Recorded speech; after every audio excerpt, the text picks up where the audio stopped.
আমাদের মাননীয় সদস্য জনাব সৈয়দ সাইদুল হক 242 হবিগঞ্জ 4।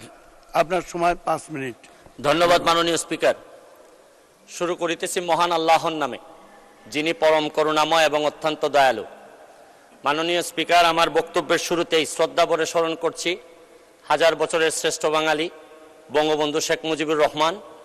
আমি শ্রদ্ধা ভরে স্মরণ করছি জাতীয় চার নেতা এবং আমাদের মহান মুক্তিযুদ্ধে যারা শহীদ হয়েছিলেন তাদেরকে স্মরণ করার মধ্য দিয়ে আমি আমার বক্তব্য শুরু করছি। মাননীয় স্পিকার, আমরা মহান সংসদের কথা বলি।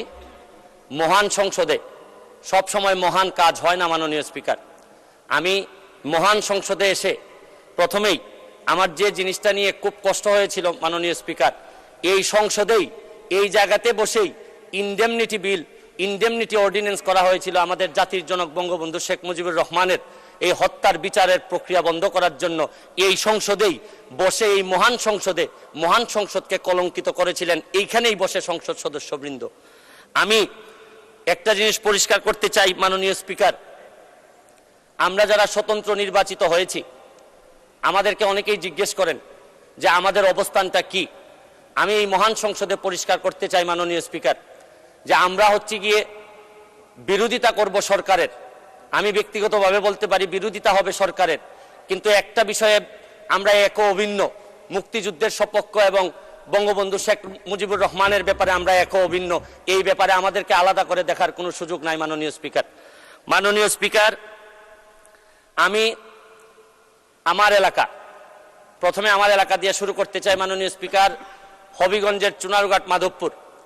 আমি দুঃখের সাথে বলতে চাই মাননীয় স্পিকার, বাংলাদেশের বিভিন্ন জায়গায় বঙ্গবন্ধুর নামে বিভিন্নভাবে স্থাপনা তৈরি হয়েছে, বড় বড় স্থাপনা, কিন্তু আমার এলাকায় এত দীর্ঘদিন যাবৎ আওয়ামী লীগ ক্ষমতায় থাকার পরেও এখন পর্যন্ত বঙ্গবন্ধু বা তার পরিবারের নামে একটা বড় স্থাপনাও তৈরি করা হয় নাই মাননীয় স্পিকার।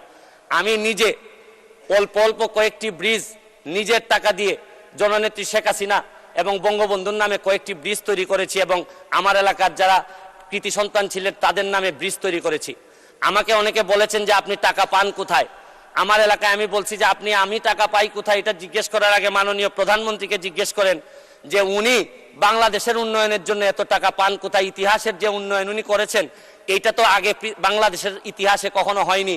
আমি একটা জিনিস বিশ্বাস করি, আপনার হৃদয়ে যদি দেশপ্রেম থাকে এবং আপনার রক্তের মধ্যে যদি বাংলাদেশের জন্য কিছু করার ইচ্ছা থাকে তাহলে টাকা কোনো সমস্যা হয় না মাননীয় স্পিকার। এটা প্রমাণ করেছেন আমাদের জননেত্রী শেখ হাসিনা, এটা প্রমাণ করেছেন যে চাইলেই এই দেশকে বহুদূর নিয়ে যাওয়া সম্ভব মাননীয় স্পিকার, মাননীয় প্রধানমন্ত্রীর সাথে যখন আমার দেখা হয় উনি আমাকে বলেছিলেন, হেসে হেসে বলেছিলেন, তুমি তো ফেসবুকে মধ্য দিয়ে তুমি এমপি হয়ে গিয়েছো। আমি একটা জিনিস পরিষ্কার করতে চাই আজকে মাননীয় স্পিকার, যে আমি ফেসবুককে ব্যবহার করে হয়েছি, কিন্তু একটা জিনিস, বাংলাদেশটাকে যিনি ডিজিটাল বাংলাদেশে রূপান্তরিত করেছেন আর এইটার প্রোডাক্ট হচ্ছে গিয়ে আপনার ফেসবুক। এই ডিজিটাল বাংলাদেশ এবং স্মার্ট বাংলাদেশ যিনি তৈরি করেছেন এই বিবেচনা যদি আপনি করেন, কারণ ডিজিটাল বাংলাদেশ না করলে আমি ফেসবুকে 7 মিলিয়ন ফলোয়ার তৈরি করতে পারতাম না, তাহলে এই বিবেচনায় আপনি বলতেই পারেন যে আমি ফেসবুকের এমপি ঠিকই, কিন্তু আমাকে যিনি ফসল হিসাবে তুলেছেন এটা জননেত্রী শেখ হাসিনা আমাকে ফসল হিসাবে তুলেছেন মাননীয় স্পিকার, এই ফেসবুককে ব্যবহার করে আমি অসঙ্গতির কথা বলেছি।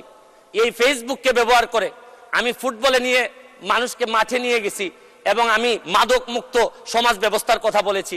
আমি একটা কথা বলতে চাই, আমি ধন্যবাদ জানাই সজীব ওয়াজেদ জয়, আমি ধন্যবাদ জানাই আমাদের জুনায়েদ আহমেদ পলক ভাইকে, যেভাবে এই কনসিস্টেন্টলি এই উন্নয়নটাকে ধরে নিয়ে যাচ্ছেন।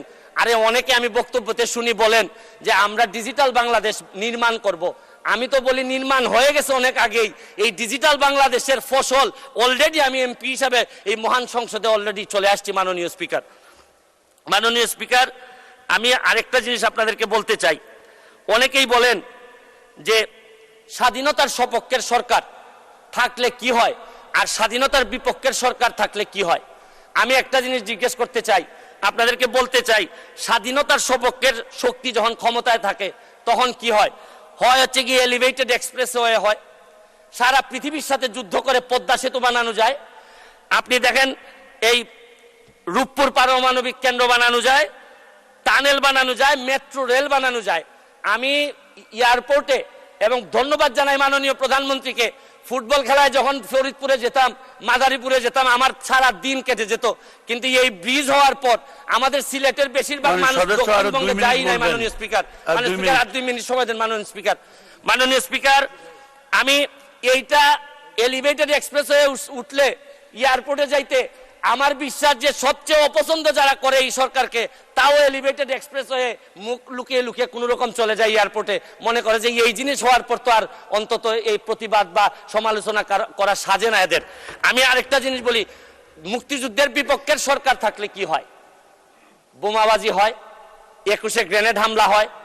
আমি আরেকটা জিনিস আপনাদেরকে বলতে চাই মাননীয় স্পিকার, আমি আন্তর্জাতিক অপরাধ ট্রাইব্যুনালের সর্বকনিষ্ঠ প্রসিকিউটর হিসাবে আমি আগেই, যখন আমাকে সিট বরাদ্দ দেওয়া হয়, আমি আগেই জিজ্ঞেস করে নিছি যে আমার সিটে কি যাদের বিচারের সাথে আমি ছিলাম, এই যে আন্তর্জাতিক অপরাধ ট্রাইব্যুনালে যাদের বিচারের সাথে ছিলাম, এই সিটগুলা কি তাদের ছিল কিনা। আমি নিশ্চিত হয়েছি যে এই সিটগুলাতে ওনারা ছিলেন না, কারণ আমি বিশ্বাস করি আন্তর্জাতিক অপরাধ ট্রাইব্যুনালের প্রসিকিউটর হিসাবে আমি কোনো যুদ্ধাপরাধীদের সিটে বসতে পারি না মাননীয় স্পিকার। আমি আরেকটা জিনিস, আপনি হয়তো আর সময় নাই মাননীয় স্পিকার, আমি আরেকটা জিনিস বলতে চাই মাননীয় স্পিকার, এত সফলতার মধ্যেও আমাদের কিছু সমস্যা আছে মাননীয় স্পিকার। দ্রব্যমূল্যের অবস্থা খুবই খারাপ মাননীয় স্পিকার। আমাদের ব্যাংকগুলোর অবস্থা খারাপ মাননীয় স্পিকার। আমরা টাকা পাচার কোনোভাবে রোধ করতে পারতেছি না মাননীয় স্পিকার। আমি আজকের প্রথম দিনে আপনাদেরকে বিরক্ত করতে চাই না, এইসব নিয়ে আমি ভবিষ্যতে কথা বলবো। তবে একটা কথা মাননীয় স্পিকার বলে শেষ করতে চাই, মাননীয় প্রধানমন্ত্রীর, আমি সৌভাগ্য না দুর্ভাগ্য জানি না, একেবারে সামনেই পড়ছে আমার সিটটা মাননীয় স্পিকার। উনি সব আমারে দেখতে পান, আমরা তো নড়াচড়ার কোনো সুযোগ নাই, সব বিরোধী দল এবং স্বতন্ত্র উনার চোখের সামনে পড়ে গেছে। আমরা সংসদের বাইরেও নড়তে পারবো না, ভিতরেও পারতেছি না। তবে আমি ভয় পাই মাননীয় প্রধানমন্ত্রীর পিছনে যারা বসছেন তারা তো সকল ক্ষমতার উৎস, তাদের মাননীয় প্রধানমন্ত্রী সবসময় হয়তো চোখে দেখতে পারেন না। তবে আমার বিশ্বাস মাননীয় প্রধানমন্ত্রী আমাদেরকে যেভাবে দেখবেন, পিছনে যারা আছে এদেরকে যদি একটু চেক করেন তাহলে। 1 মিনিট। ধন্যবাদ মাননীয় স্পিকার। ধন্যবাদ।